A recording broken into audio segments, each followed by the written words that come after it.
Okay guys, isa na uling mapagpalang umaga, tanghali, gabi po sa inyo lahat. Sana po ang lahat ay nasa mabuting kalagayan at ligtas po sa anumang kapahamakan. Sana po kayo dako ng mundo naroroon. Ako pumuli ang inyong lingkod, Maestro 21 TV, at sa ating video ngayong araw na ito mga kalingap, tayo muli po ay magbibigay ng ating panibagong koro-koro, komento, opinion at reaction tungkol nga po dito sa naging live po ni Papa Joms o ni Kalingap Jomar. Okay, so mga Kalingap, tungkol po ito sa isang kaklase po niya, college classmate na di umano ay isang guro at para bagang gusto po daw niya itong matulungan. Okay, pero parang maraming nakalagay po diyan, mga inilagay ko po diyan mga Kalingap, ay marami daw pong umaayaw ha.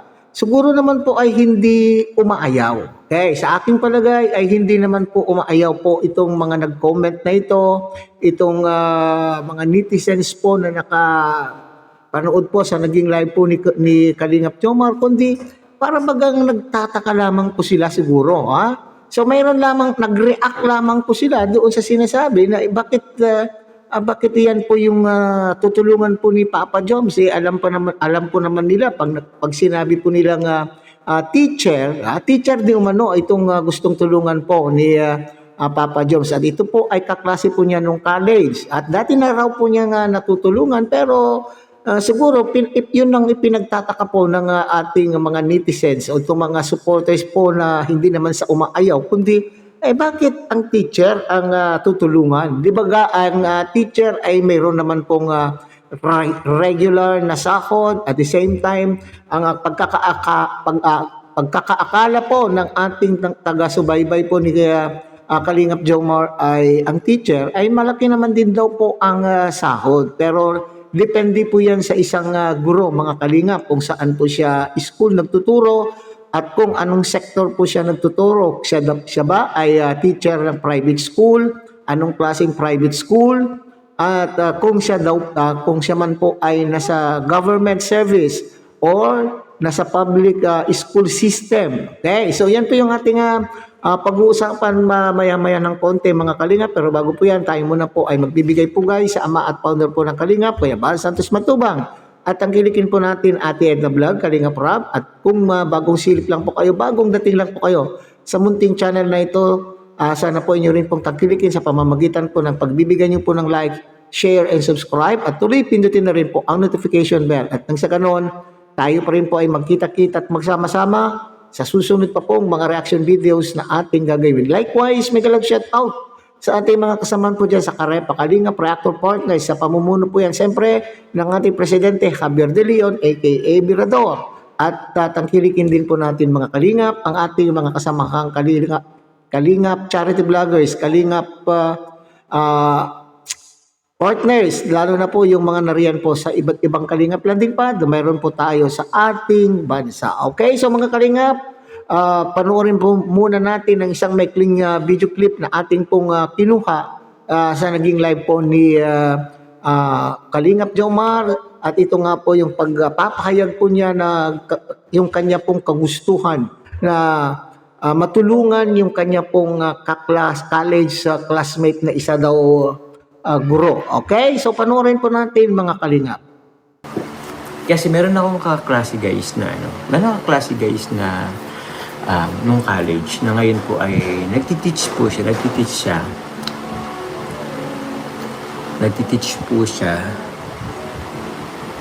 Paano ba yan? Nagtiteaching po siya. Ano yata yun, naman kung preschool or mga bata. Tapos parang kulang din naman yung ano niya. Parang siya yung breadwinner. So, nag-ano po kasi siya sa TikTok. Kasi lagi siya nagpo-post sa TikTok. Pero kita ko wala namang masyadong views, parang wala masyado pong nag-order po. Kasi kahit yung pero lagi lang siya nagpo-post. Siguro parang hinintay niya lang yung right time. Pero kung sa post kasi guys, masipag siya mag-post. Yun nga lang, parang wala pang masyadong nakapansin po sa mga niya. Yung post niya kasi is lang, simple lang, parang ganun. So, nag-chat siya sa akin. Siyempre naghihiram-hiram ng pera kasi yun nga daw, hirap po silang provide kahit na bigas. Kahit bigas na pangkain, hirap. So yun, pinautang ko naman na dati pero di ko naman pinapabayaran. Hanggang sa ngayon kasi guys, nakikita ko pa yung nakikita ko pa yung post niya sa TikTok. But still, wala pa rin masyadong nagmamine or nag-order. Parang ganun. So parang naisip ko lang naman na pautangin ko siya ng Gluta White soap. Siguro mga lang, 50 pieces. Pautangin ko lang siya. Although di niya nga alam na parang may plano ko sa kanya na na di niya alam. Yun lang naman. Para lang para lang kumita siya.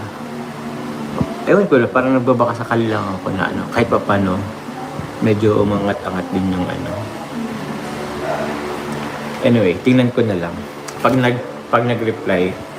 Okay, so yun So ito yung gusto po na tulungan po ni Kalingap Jomar ay kaklase. Okay, alam po na natin yan. At maraming nasabi po natin, yung ating po mga kasamahan ay nag-react din nagbigay din ng kanilang reaction. Bakit daw po isang guro ang tutulungan? So alam nyo, sabi ko kanina ay depende po kasi yan. Okay. May mga guro, may mga nakita po ako nagko-komento diyan na po na bakit may nag-post na rin po na sinasabi na hindi daw sila makapag-move on o hindi daw po sila makamove on doon sa bakit tutulungan po ang isang guro at ang dami naman din po pwedeng tulungan na naghihirap bakit bakit ang isang guro daw po na mayroon naman daw po sweldo. Okay. So, sabi ko kanina, depende po. Kung ito po ay private school at walang pangalan o hindi established o maliliit na private school, mura lang po ang sahod. Okay, hindi po siguro aabot ng 10,000 kada buwan. Correct me if I'm wrong sa mga teachers po dyan na nariyan sa iba't ibang schools o private schools. Unless ang private school ay established. Yung school na po na may pangalan na po kagaya po ng Ateneo de Manila, Miriam College, mga ganun po o yung mga talagang matagal na po at malaki at may pangalan na po. Kasi nga po pag sa private school ay nakadepende po sa bilang po ng enrollees po nila. At the same time, nakadepende rin po ang sahod ng mga guro doon sa tuition na kinukolekta po ng paaralan. Hindi kagaya po ng public school mga kalingap na ang gobyerno po ang nagbibigay, nagpapasahod po sa mga guro. Sa ngayon po na panahon, hindi kagaya ng panahon ko mga kalingap na nagsimula rin po ako sa mababa pero yung sweldo na yun po noong panahon po na nagsimula ako ay malaki nga talaga kumpara po sa private school. Ngayon po ang entry ng teacher 1, paunang sahod po ng teacher 1 ngayon po ay ranging from 30,000 to 31,000. Okay, so napakalaki na po sa panahon na ito. Hindi kagaya po ng panahon namin. Okay? And yearly, tumataas pa po yan. Okay? So bakit sinasabi na marami daw po nag-react at umaayaw? Bakit daw po? Nagtataka po sila. Okay? Na bakit teacher? Alam nyo, sa isang charity vlogger, kagaya po ni Kalingap Jomar, ay dapat ay wala po siyang pinipiling tulungan. Okay? At ang unang-una po niya dapat na tulungan ay yung kakilala po niya na mayroong pong pangangailangan. Okay, kagaya po nito, teacher nga po, pero hindi natin alam kung ano ang pinagdadaanan po ng teacher na ito.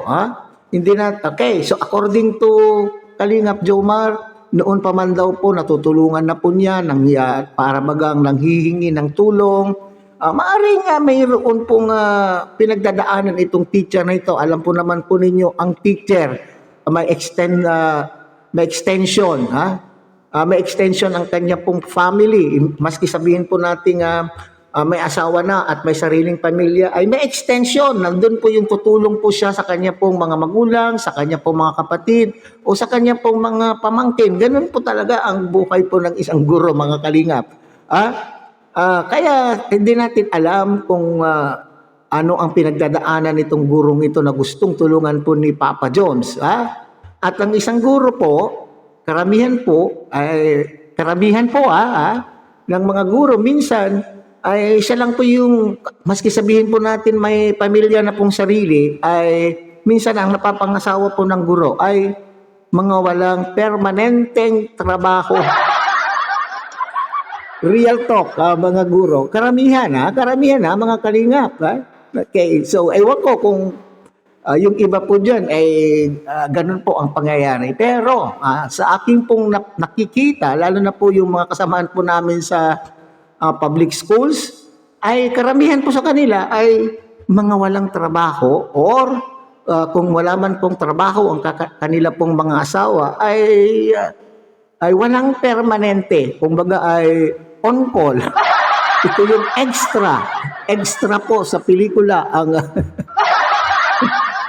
Okay. So kanina sinabi ko ay hindi masama, natulungan po ni Papa Jones po. Unang-una, kung inyo pong nasusubaybayan po yung mga live po ni Kuya Bal na sinasabi po niya rito, unang-unang tutulungan po natin ang ating mga kakilala, mga kamag-anak, mga kaklase na talagang nangangailangan po ng tulong kagaya po nito. Siguro naman may basihan po itong si Papa Jones na gusto niyang tulungan itong taong ito. Kaya wala pong masama para sa akin po kung tutulungan po man ito ni Kalingap Jomar. At least, maski pa paano ay sabi nga niya maangat lamang po yung kanyang buhay. Bagamat siya po daw ay masipag mag-upload sa kanya pong TikTok, pero hindi pa po naman daw po masyado kumikita ang kanya pong TikTok. At marami ako nabasang mga komento, sinasabi po ay barangay daycare center teacher. Ay, naku po, kapag barangay daycare center na teacher ay wala kang maaasahan po dyan. Honorarium lang po ang ibibigay po niyan. Maaring may honorarium na 3,000, 2,000, 2 plus, mga ganun po siguro. Tapos mayroon pa po siyang pamilya. Kaya naman po ganito po ang nangyayari. Maski sabihin po natin graduate ng pagkaguro ang ating mga kababayan na kumuha po ng teacher, kung hindi pa po sila nakapasa, ng board exam, so saan po sila pwedeng magturo po? Kagaya po niyan, may nagsabi na barangay daycare center teacher. Yan, doon muna para kumuha po siya ng experience. Pero at yung mga private school na nangangailangan po talaga ng teacher, maski hindi pa po pasado sa board exam, kinukuha po nila. Pero mababa po ang rate ng mga guro na hindi pa po nakakapag board exam. Hindi kagaya po pag sinabi ko nga na nasa public school system na malaki po ang entry ng entry sa salary ng isang guro. That is ranging from 30 to 31,000 plus. Okay? So walang masama, huwag niyong masamahin po mga kalingap kung ito man po si Papa Jones. Pinapalakpakan po nga dapat po yan. Kasi maski pa paano ay nagcha-charity itong si Papa Jones. Kung yung iba nga na hindi po niya kakilala, natutulungan po niya, ito pa kayang kakilala po niya na talagang nangangailangan. O sa kanya naman po sigurong pagkakaalam, dahil kaklase po niya yan, talagang nangangailangan po yan ng tulong. Okay? So huwag natin po mamasamahin mga kalingap. Kasi ang isang charity vlogger ay walang sinisino o walang pinipili. Kung gusto po ninyong tulungan at may pamamaraan po tayo na makatulong, tumulong. Okay? So hanggang dito na lamang po tayo mga kalingap. Muli tangkilikin po natin Kuya Bal Santos Matubang, Ate Edna Vlog, Kalingap Rab. At siyempre, sana po inyo rin pong tangkilikin ang munting channel na ito sa pamamagitan po ng pagbibigay niyo po ng like, share, and subscribe. At tuloy pindutin na rin po ang notification bell at nang sa ganon, tayo pa rin po ay magkita-kita at magsama-sama sa susunod pa pong mga reaction videos na ating gagawin. Muli, isang mapagpalang umaga, tanghali, gabi po sa inyong lahat. Mabuhay po kayo at God bless everyone.